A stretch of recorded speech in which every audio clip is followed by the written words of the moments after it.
Hahangin natin ang mabuting balita sa Ebanghelyo ni San Marcos, ang Kabanata 3, mga talatang 31 hanggang 35. Noong panahong iyon, dumating ang ina at mga kapatid ni Jesus. Sila ay nasa labas ng bahay at ipinatawag siya. Noon na may maraming taong nakaupo sa palibot ni Jesus at may nagsabi sa kanya, "Nariyan po sa labas ang inyong ina at mga kapatid. Ipinatatawag kayo." "Sino ang aking ina at mga kapatid?" ani Jesus. Tumingin siya sa mga nakaupo sa palibot niya at nagwika, "Ito ang aking ina at mga kapatid. Sapagkat ang sino mang tumatalima sa kalooban ng Diyos ay siya kong ina at mga kapatid." Pagpalain ng Panginoon ang pagkabasa ng kanyang mabuting balita. Pansinin po natin ang ating pagbasa, halos magkarugtong ito noong mga panahon na yon na nilalait nila ang gawa ng Diyos at pinagbibintangan na si Jesus ay inaalihan ni Beelzebul. Siyempre, nabahala, nangamba ang mga mahal sa buhay ng Panginoon ang kanyang ina at mga kapatid. Kaya siya'y pinuntahan upang sunduin, iligtas sa mga mapanirang bibig mata ng kanilang kapwa, ng kanilang mga kababayan. Maaaring gusto nilang patigilin ang ating Panginoon sapagkat sa paghahamak, pag-aalipusta, paninira ng mga tao laban sa Kanya. Ngunit, sa kalagitnaan ng pangangaral, nagpahiwatig ang kanyang mga mahal sa buhay na siya'y naririyan.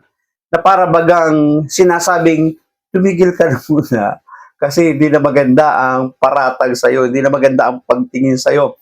Ang mabubuti mong ginagawa para sa kanila ay masama. So pagliligtas, maaari concern, malasakit. Ngunit pansinin po natin sa ating pagbasa na nang siya ipatawag, hindi siya sumunod.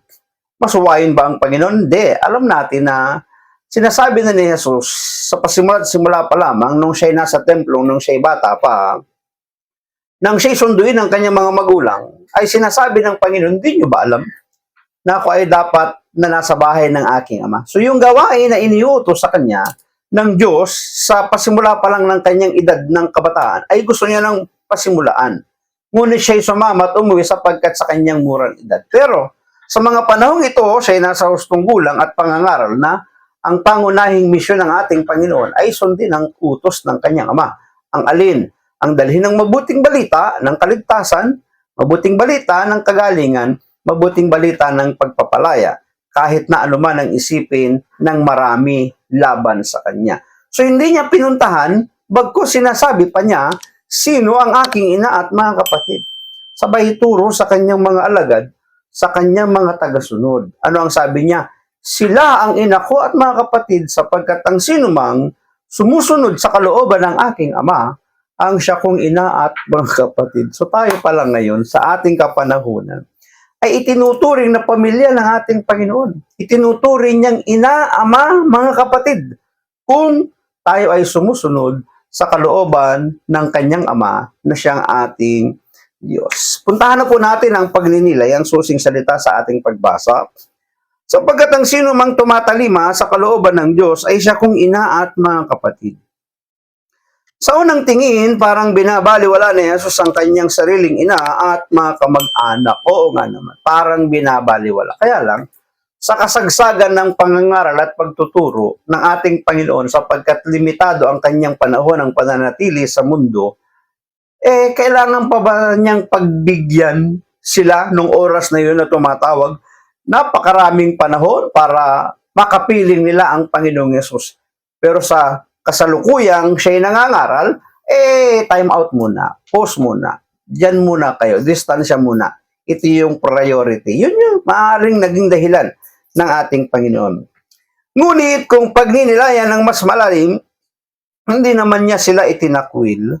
Sa halip, pinalalawak niya ang kahulugan ng pagiging pamilya. Tama yun.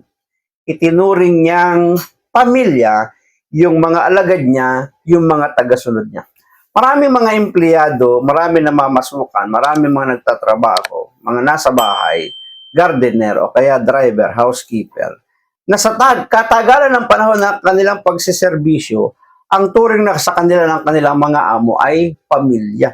Kaya nga kapag sila may pangailangan, pag sila may pagkukulang, sila hindi pinagdadamutan. Bakit? Ang turing ay pamilya. Ang sarap kayang manatili sa isang lugar na ang turing sa iyo ay pamilya. Maaaring yon ang ginawa ng Panginoong Yesus upang ang kanyang mga alagad ay manatili sa kanya, ang kanyang mga tagasunod, ang turing ngayon sa kanila ay pamilya ng ating Panginoong Hesus. Ngunit kung pagninilayan ng malalim, hindi niya sila itinakwil. Sa halip, pinalalawak niya ang kahulugan ng pagiging pamilya. Ang pagiging malapit kay Jesus ay hindi batay sa dugo, kundi sa pagsunod sa kalooban ng Diyos. Kaya nga, kung ibig nating mapalapit sa ating Panginoong Yesus, ang dapat nating pag-ibayuhin ay ang magampanan, magawa at masunod natin kung ano ang kalooban ng Diyos at ituturing tayong pamilya ng ating Panginoon. Tila sinasabi ni Jesus, ang tunay na may kaugnayan sa akin ay hindi lamang yaong malalapit sa aking laman, kundi yaong nakikiisa sa misyon ng Ama. Napakagandang paanyaya ito sa ating lahat. Tayo man sa ating kahinaan at kakulangan ay maaaring ina at kapatid ni Jesus kung tayo'y tumatalima sa kanyang salita. Ano ang sabi niya? Sino ang aking ina at mga kapatid? Sila ang aking ina at mga kapatid na mga sumusunod sa kalooban ng aking Ama. So lumalalim yung ugnayan ng isang tao sa ating Panginoong Yesus habang lumalalim, lumalawak ang kanyang pagiging masunurin sa kalooban ng Diyos.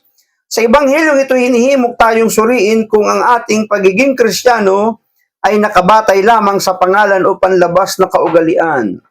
Totoong pagiging pamilya ni Kristo ang ipinamamala sa buhay ng pagsunod, pagmamahal at pagiging bukas sa kalooban ng Diyos. May pamamalas natin na tayo pamilya ng ating Panginoong Yesus kung ang ating pagsunod ay isinasagawa, kung ang ating pagmamahal ay pinapadarama, at ang ating pagiging bukas sa pagsunod sa kalooban ng Diyos. Yun ang batayan ng ugnayan na hindi kailanman malilimutan ni Jesus. Ang ugnayan ng pananampalataya at pagtalima. Pagnilayan kung paano mahigit pang maisa sa buhay ang kalooban ng Diyos sa iyong pamilya at pamayanan, hamon na rin sa atin ito ngayon. Pagnilayan kung paano mo higit pang maisa sa buhay ang kalooban ng Diyos sa ating pamilya, sa ating pamayanan, sa ating kinalalagyan. Maraming salamat at pagpalain tayo ng ating Panginoon. Ang akin lamang palaging sambit, hayaan natin ng Diyos ang palagiang mang Diyos sa ating buhay. Bye-bye!